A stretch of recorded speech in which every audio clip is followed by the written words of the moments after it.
Hey guys, welcome to the Scuffle Show. This is being recorded at the end of the show, not the beginning of the show. The show starts now. Are you guys enjoying yourselves? Tatiana's eating, Buster's drinking. Like, what kind of? We talk about how show is this? Tommy Fury bailed on the Jake Paul That fight? is why Buster was here early. That's what I was trying to get to. We knew why Buster's here early. What He's the like, hell was that Jake Paul's about? in the news. What the hell Tommy was Fury. that about?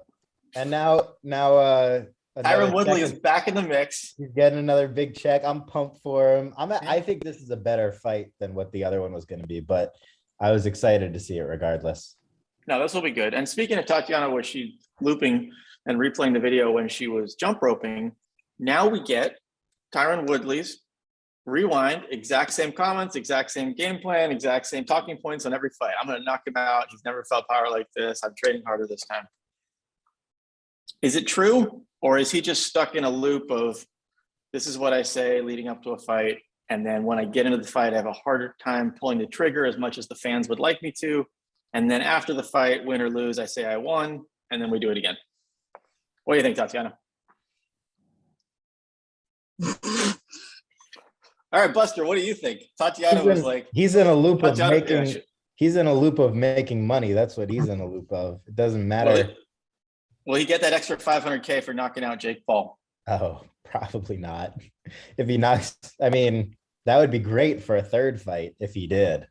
I mean, honestly, if Jake Paul wants to make the most money short term, he loses this fight and then they come back for a trilogy in like 3 months. But I think he's more long-term focused. But at that point, like, honestly, I think Jake Paul's now at a level where people just like watching him fight and seeing what the hell happens as to where he can lose. Whereas before, when he was fighting, the Robinson and Askren types, if he lost, it would all be over. What do you think, Tatiana? Is Jake Paul, Tyron Woodley the biggest event in combat sports over the next 2 weeks?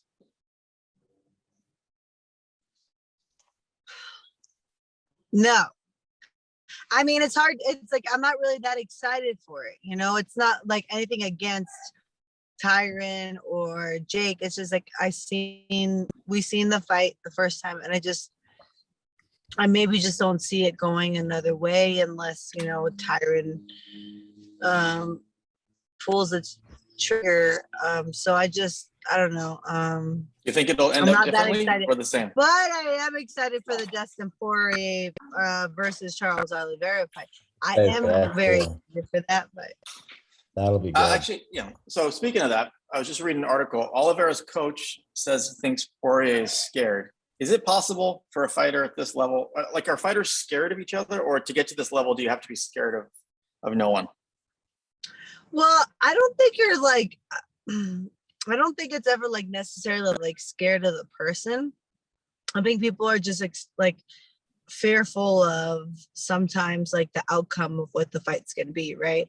Like, am I going to lose? Am I going to get embarrassed in front of thousands of people?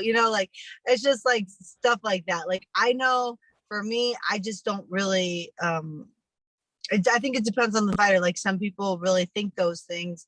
And then, because I've heard people say things like that. They're like, what if I get knocked out? Like, you know what I mean? Like, so they say stuff like that. Like, I've heard people say that before. Me, I don't know why, but I just don't even think of those things. I just think like, okay, like, personally for me, I zone out, especially like right before the fight. And once I get into the actual cage, like, I just forget about everything else, which is really crazy. Like, I zone in so well. When you say forget about everything else, are you just like, you're looking across the cage? Are you going over your game plan? Or are you just like mean mugging the person, thinking this person is about to try to hurt me, I'm not gonna let that happen? What are you like? Do you have like does coach say, here's the 4 things I want you to repeat to yourself before the fight starts, don't forget the game plan? Or is it just like, hey, go blank and just do what comes naturally? I think for me personally, like, I think I just kind of zone in, like, because for me, like, as you know, I have severe ADD. So, what? You could breaking news. This is breaking news. So for me, I personally need like an extra warm up, and I need like, so my warm-ups are really, really long, because if not, I just have so many thoughts that I can't focus on the fight, you know? And so for me, like once I'm so like, that's why like I need a long warm-up, because like my mind kind of gets a little bit more tired than usual. And I'm not thinking about this, and this, and this. And I literally just zone in on one thing, and then like I feel really good, you know? So so for me, like I need like kind of like a longer warm-up. And then I just think to myself, I just think I'm the best in the world, honestly. So I don't think that anybody's gonna beat me. Obviously, like I respect them as a fighter, and I respect them as like whatever that, you know, like they go out there, they train. I don't think like, I don't underestimate anybody, but I think to myself, even on my worst day, I'm gonna beat this person no matter what, you know? Yeah. So I don't know. So, but I don't think Dustin Poirier is scared. And I think he's had so many fights. It's just like, to me, I don't feel like he's scared. I think like I don't think you go into a fight like scared of somebody, but maybe like during the fight you might get like a little bit fearful, like oh shit, like things aren't going my way, you know. Yeah. But then like that's when you have to tap back into like, you know, like your what you know, and like figure it out, you know. That's why you see like fighters adjust throughout the fight. You see them like sometimes the fight's not going their way, and they readjust during the rounds. Like, you know, say they had a really bad first round, they go to their stool, and I don't know, maybe they have to get hit, or they have to get beat up for a little bit, like to figure out, you know, something, or maybe they figure out someone's timing, or maybe that person, the other person went crazy and now they're tired second round, you know. So it's like sometimes people beat, like, did you see this fight with Clay Guida this last weekend? Like the guy threw like 1,000 shots, and he comes out the second round and like gets choked out because Clay he did 1,000 shots on Clay Guida's head, and he's so freaking mentally tough, and his head's obviously like a Neanderthal head. He doesn't like, oh geez, like I was like, what? That guy has to be like part Neanderthal. Anyways, so then you know what I mean. Like, so for him, like I felt like he tired himself out on Clay Guida's head. It looked like he was on the heavy bed doing a workout, and then the second round he lost. It was insane. What would be more intimidating? What's more intimidating? Like you're sitting there looking at your opponent. Would you find it more unsettling if your opponent's sitting there going, I'm the best, I'm the best, I'm the best? Because you're thinking, why are you trying to convince yourself of this? Or if they're just sitting there, not even moving, just like staring at you, which one would be tougher? What should Buster do in his fight? Definitely staring at me would make me feel worse. If somebody's, but they could be staring at you and thinking I'm the best, which is what I would imagine that they're doing. But in terms of which is more intimidating, definitely the silent stare for sure. But I feel like that's different for most people. But I would assume that most people would feel like a silent stare is. I guess when Rose does it, I always more think like thought-provoking, distracting. Yeah. Yeah, when Rose does it, it seems like I guess it doesn't matter because people are as good as they are, you know. So nothing's going to change what you're saying. But it like always seems weird to me. Like if I was the opponent, I'd be like, you don't really believe this. That's why you have to keep repeating it, or your mind keeps like, wandering. No, I'm the best. No, I'm the best. That would be funny. Walk in first and just yell it in between every time. I'm the best. I am. I'm the best. I am. It's good. Honestly, if fighters just started throwing like insults at each other right before they fought, the intensity maybe would be even crazier. To be honest, I feel like it might get me going, you know. Like I feel like because they think they're the best, like I'm gonna be like, I'm gonna take that from you. You know what I mean? Like for me, that's how I'd feel. Like I feel like, no, I'm the best, and like you're not gonna take this from me. That's what I would think. That's what I mean. I don't know if you guys have noticed, but that's what I did with eating and drinking during the show. Is I let you guys start with it, and then I took over, and but then Tatiana came back with another. You might be more into coffee, which I didn't think was possible. Both team Starbucks. I don't drink coffee. I drink Red Bull occasionally, though. This is not Starbucks. Oh, wow. Look at that. And the way she said it means she's not. She's Team anti-Starbucks, Yeah. apparently. Buster, No, where were you a that's couple days ago? great. You were at like a show selling things, I or was you're in sitting at someone else's Dallas. table. I Yeah. was in Dallas. Me, myself, and Darren Prince, who manages Magic Johnson, Larry Bird, and Hulk Hogan, and all these cool different random Dennis Rodman. We each got a table at a Dallas sports collectors convention and sold a bunch of stuff, bought a bunch of stuff. It was really fun. And then I went to the Mavs game. It was fun. Like What 36 did hours you- trip to Dallas. Do you own any Tatiana cards yet?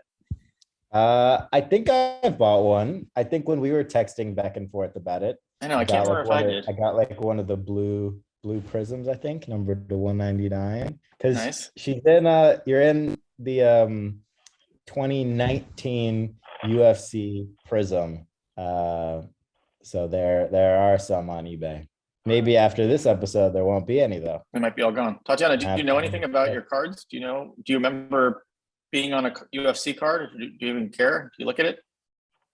I have some. You want one? Wait, you know what? I think we talked about this at the very beginning. And we talked about this, and she said she had one, and then we I told her think to we make sure should do to it. keep them. I think we should do a Tatiana card giveaway to promote the show. Well, we've tried this, Buster. We've Have tried. we? We've tried with illustrations. We've But- tried. but Oh, this- actually, yeah. We don't. Okay, as long as it's not under her control, It's of not. getting the item It's to not. us, then I think it's possible. We could just buy one on eBay and give that away. I found something. The final M&M dropped in the passenger seat.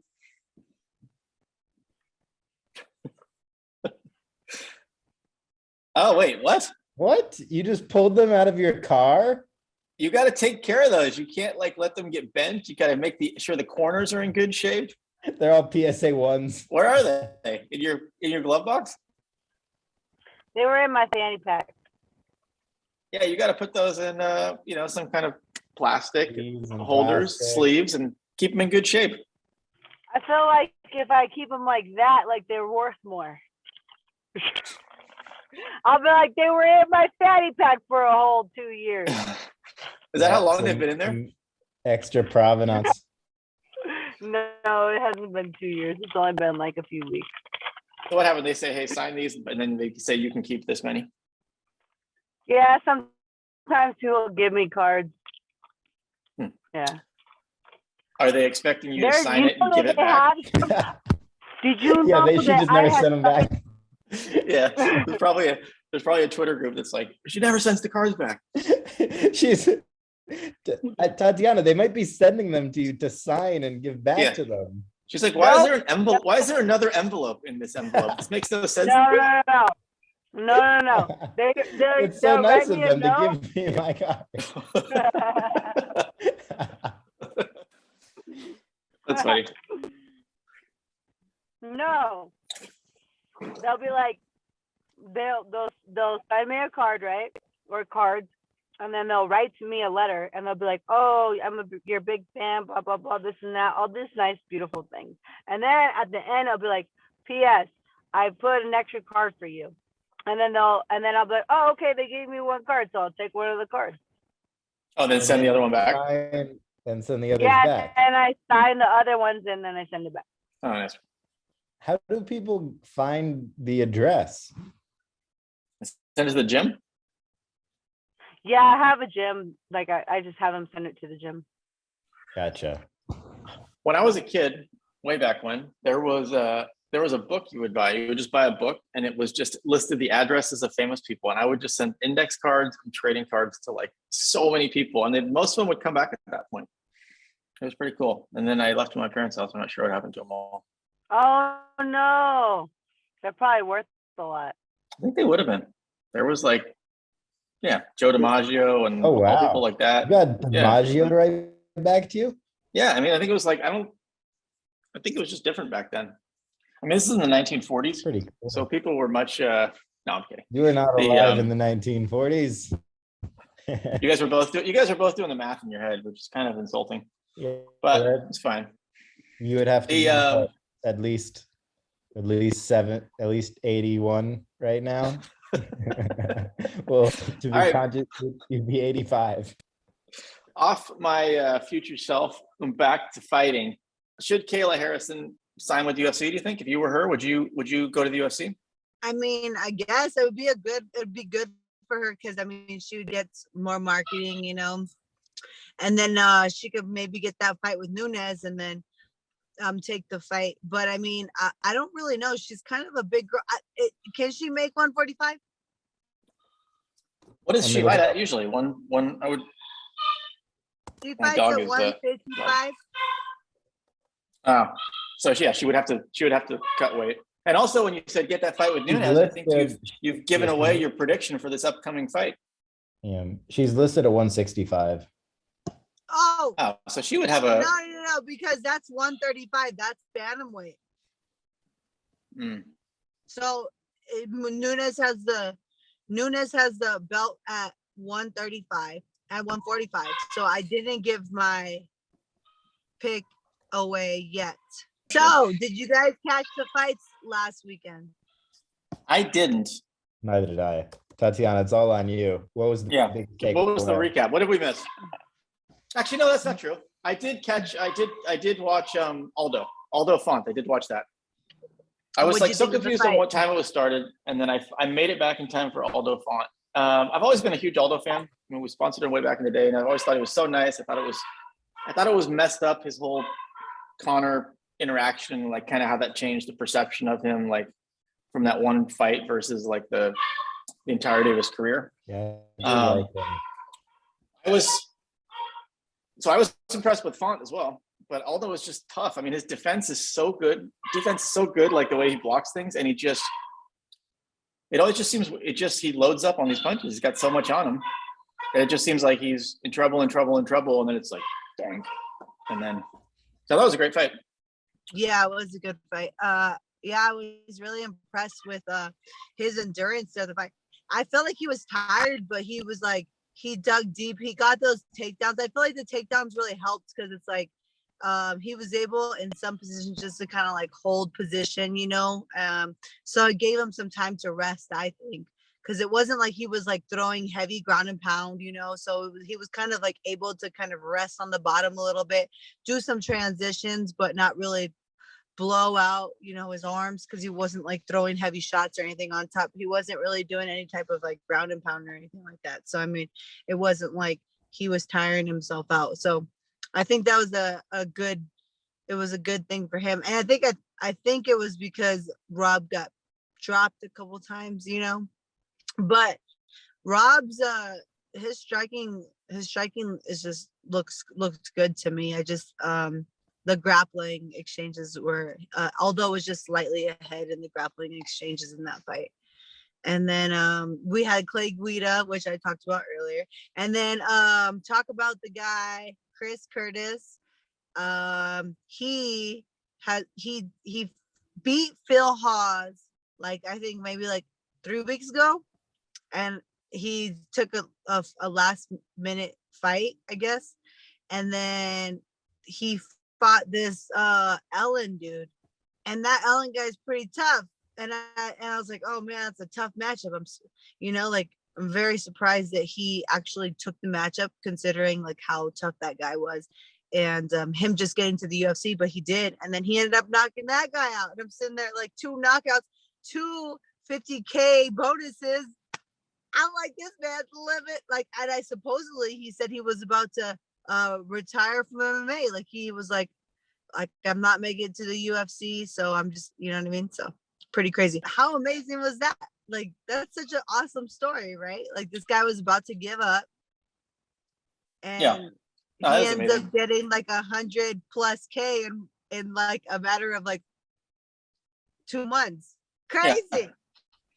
No, it's crazy. I mean, I do think of any sport there is, I think MMA is the most like, it's the hardest to predict. Like you could literally be one, you can get so close and then not make it. You can get like, you can be so far away and then go on a streak. You can have one fight which completely changes the trajectory of who your next opponent will be, because if it's exciting and people want to see it, then it's like you jump the line. You can have a fight that you win, but it was perceived to be boring, and so you you almost go backwards. Like, it's just so, I've always thought it's amazing, like, because it just feels like, I mean, I guess in a team sport, you're at the mercy of the coach, right? The coach might say, hey, you're not going to play.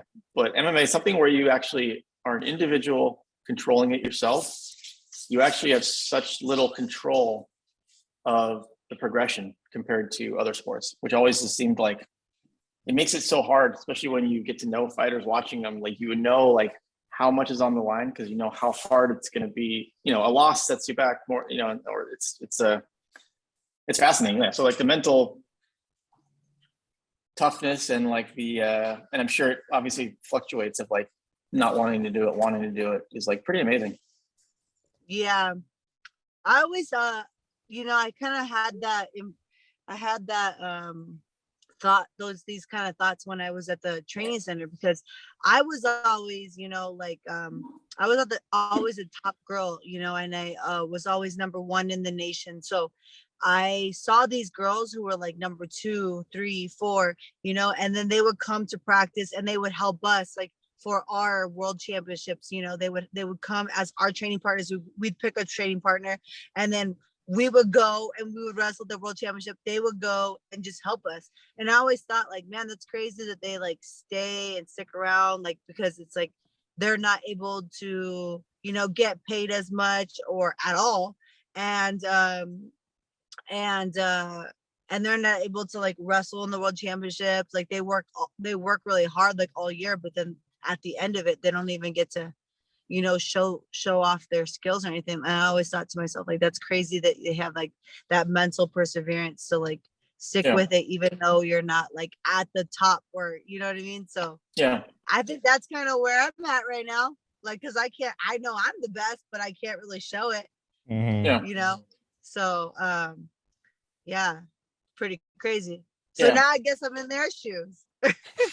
You've come full circle. The good thing is you understand. Yeah, you'll have dive you'll back have in.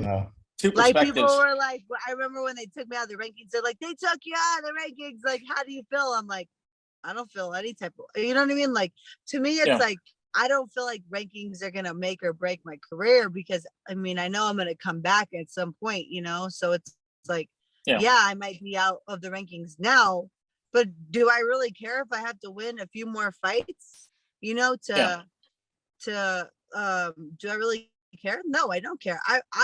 I'll beat somebody up, you know, for money along the way. Like if I have to do 4 more fights, I don't really care. I know that the end goal is going to be a world championship, but I'm still going to get paid whether I'm fighting that person or that, you know what I mean? So I mean, I don't really care. I love fighting. I was just talking about this with Jeff Neal. Like, I love fighting. I love training. Like, I feel like this was what I was made to do. So for me, it's not even like, some people, they just love to compete. They don't really like training. I love training. If I'm not training, I feel like, what am I even doing with my life? You know? Yeah. Like, No, that's awesome. I think for no matter what it is, like people that haven't found it, when people ask you like, why are you doing this? And you don't even know, and you'd actually never even thought about it. You're like, because this is what I want to do. This is what I'm supposed to be doing. Whether it's like in any kind of profession or career, is like, you don't really realize until you find someone that's not doing that, how awesome it is, you know, to have that, like, you know, like there's people that's like the equivalent of going to school. Like, I don't want to go to school. I don't want to get up right now. I don't want to do this. And then that never changes, you know, it just goes to the next step. And it's like, and it always baffles me, those people that it's not like, or I want to like, makes me feel, you know, in a way of like, hey, like, you know, you're going to live once. Like, it's not too late to you've got to expose yourself to different things. You don't have to make a drastic change. Obviously there's financial reasons, family reasons, and all those things, but you got to start exploring something to try to build up a skill set so that you can do it. Right. As early as possible too, because the older you get, the more responsibilities you get, and then the more difficult it is to try those things. So wait, when you started social media, how old were you, Buster? 13. And so why did you do it the first time? Because I wanted to have a better fantasy basketball team. Yeah, that was the original thought process behind the first like media platform that I started, was about fantasy basketball. And I made like this 50,000 person community when I was 13 around that on Facebook. And then it became, Wait, how would that lead to a better team? Because you would just get feedback and advice and opinions. yeah, it was just being like immersing myself in that when nobody else in my middle school was doing that. And I won every year because of that. Nice.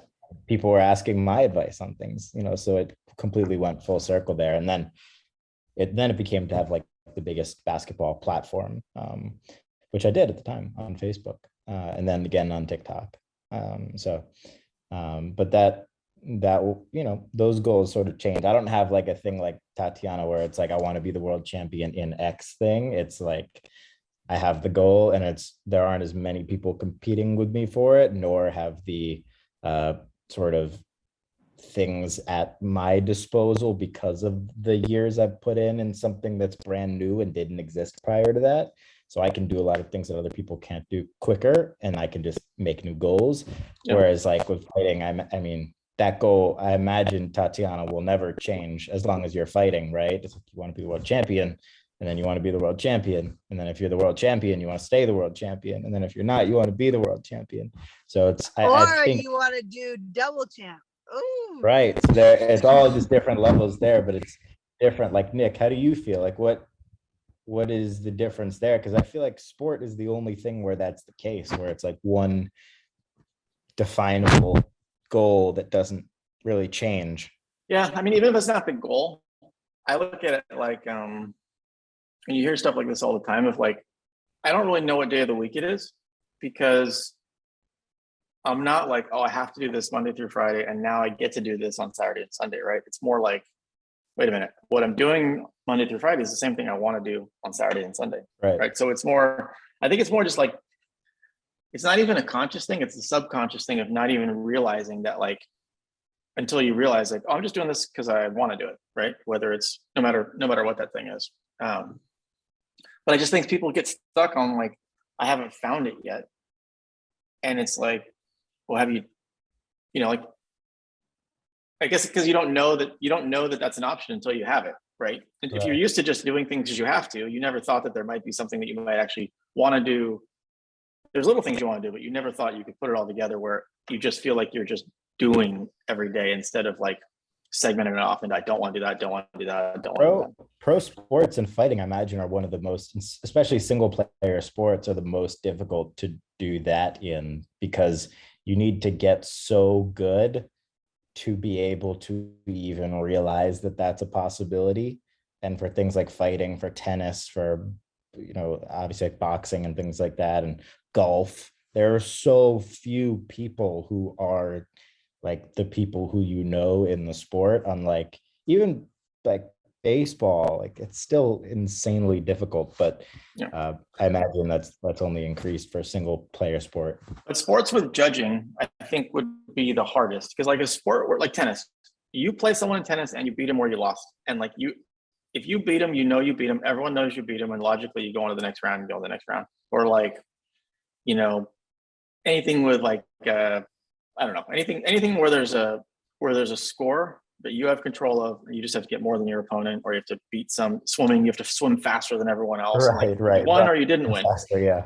But anything with judges just feels like it's like they have to be mentally stronger, just because like they can do everything. One, there's much harder to gauge exactly where you are. There's a lot more unknowns. You can't be like, well, I ran 10 seconds, this person ran 11 seconds, so I know that I should be faster than them as long as we both performed to our best. There's so many variables. And then even if you perform to your best, then you still have to wait for the judges to decide if they were watching the same thing you were watching, right? And then it's not a tournament. So even if all those things happen, you do everything you're supposed to do, you win, the judges agree that you won, then you still have to wait for a matchmaker to decide that for a variety of reasons, you should continue to progress instead of going sideways or backwards. So it's like, it's just, it's exciting. And I think, and I'm sure, you know, like Tatiana was talking about with wrestling, I'm sure even in, you know, the gyms, it's the same thing where it's like, you know, it's just like, there's people that they can't control their own destiny. They can control it to a certain extent. I mean, obviously if you go knock everyone out, then in theory, or submit everyone, then you should you should keep progressing. But it's just like such a weird. It just seems so. Like you have to be another level of dedication, knowing that like even if you did everything you can, you cannot.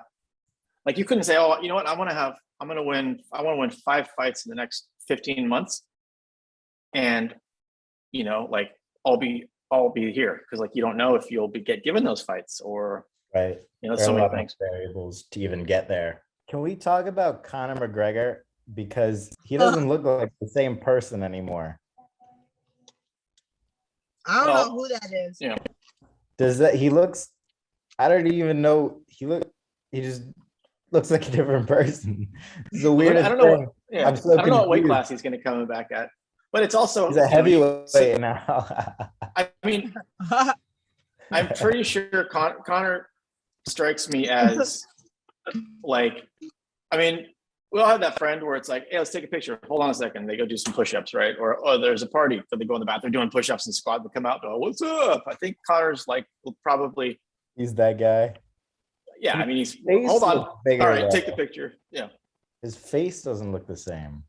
You're I'm also so confused. you're also used to seeing him too, I guess, when he's cut weight and ready to fight, right? But So even an then, extended he time doesn't off. look as big as he does right now. Like I've never seen him that big. No. Tatiana, who's your favorite fighter of all time? Of I all guess time. when we talked about Jose Aldo, it reminded me, like, he's probably up there on my list. Who's your favorite of all time? I thought you knew who he was. GSP? Khabib. Really? But like, I thought it would have to be someone more nostalgic. Like you were like younger earlier, and it was just like a fighter you'd put up on a pedestal. No. I did like Matt Hughes back in the day when I was younger, and I just like watched MMA. I used to like that he would like pick people up and find the hardest part in the cage. Yeah, and that was slam really, them. yeah. That's crazy. Picking Like that's people up and so, slam, yeah. that's so amazing. I'm like, imagine like I wouldn't even have I wouldn't even be able to concentrate enough to be like, oh, let me just pick this person up and like feel where the hardest part. Like that's crazy. Yeah. I mean, even just like picking people up and slamming them in general is like, it doesn't happen very often. I remember when DC fought Josh Barnett. And I slam people every fight. You gotta be kidding me. But I mean, Matt Hughes used to pick him up and then like look around, walk around the ring with his chest out, and then just be like, I don't do that. like, I don't do yeah. that. I don't do that's that. crazy. The But I do like to slam people. I gotta get back to my slamming ways. My last fight, I didn't really. But you know the thing about slamming people is sometimes it's like you have to get them up, and like sometimes you don't want to put the effort into doing that, Yeah, I always assumed it was like the effort. That's why the trips and stuff like those are so easy. Yeah. It's like you pick someone up and you use your leg real quick to like to get them off their feet, and then they're on the ground. It's like so much easier, less work. Doesn't tire you out as much. Sometimes like picking people up is a little bit more like tiring. And like with my style, I do that for like say it goes for 3 rounds. I'm doing that for 3 rounds. I gotta save some gas. All right, back to the picks. Yeah, it's gonna be all right. Oliveira, Poirier. I got Poirier. I have got And I got Nunez just to squeeze in my pick. I I got got Poirier.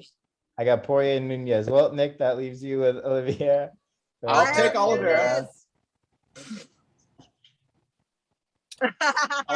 I'll take Oliveira, and I've got Pena. Okay. It's time. It's time for an upset. I'm taking Sean O'Malley with my 3rd pick. Yeah, I feel fantastic about my picks. I know you did. You just picked the highest favorite, and you thought. No, and the people I like. I'm gonna go with Jeff Neal. There you go. Not a very popular pick right there, but well, I'm gonna have the. I love Jeff Neal. Yeah, I got Jeff Neal, Pena, Oliveira, clean sweep, 3-0. I'll create more distance between myself and you guys. Upsets. I'm gonna bet 2 points on Poirier. Oh, I forgot about that. All right. Well, we had one goal today, and that was to make the show outlast Tatiana's meal. We failed. She's still eating. She's eating. The first second of the show, she was taking a bite. The last second of the show, she's taking a bite. That's the kind of dedication you have to have as a professional athlete. Buster and I can't keep up, but we will try.